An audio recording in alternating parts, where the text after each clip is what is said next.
కృష్ణా జిల్లా అవనిగడ్డ వైసీపీ కార్యాలయంలో వైఎస్ రాజశేఖర రెడ్డి జయంతి వేడుకలు ఘనంగా జరిగాయి. ఈ వేడుకల్లో మాజీ ఎమ్మెల్యే సింహాద్రి రమేష్ బాబు పాల్గొని వైఎస్ఆర్ విగ్రహానికి పూలమాలలు వేసి నివాళులర్పించారు. పార్టీ కార్యకర్తలతో కలిసి కేక్ కట్ చేసి స్వీట్లు పంచిపెట్టారు. ఆ తర్వాత ప్రభుత్వ ఆసుపత్రిలోని పేషెంట్లకు పండ్లు, బ్రెడ్లు వంటి ఆహార పదార్థాలు పంచిపెట్టారు. కులం, మతంతో సంబంధం లేకుండా ప్రజలకు మేలు చేసిన వ్యక్తి, ఓటమి ఎరుగని మహానాయకుడు వైఎస్ రాజశేఖర రెడ్డి అని రమేష్ బాబు కొనియాడారు. ఎలక్ట్రానిక్ మీడియా నమస్కారం.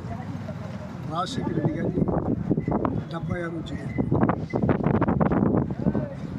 ఆయన రాజకీయ రంగప్రవేశం చేసింది.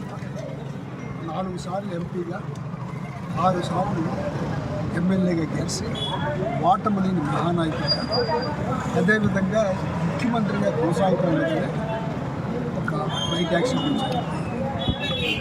ఈ దేశంలో ఏ రాష్ట్ర ముఖ్యమంత్రికి లేని మంచి పేరు ఆయనకి.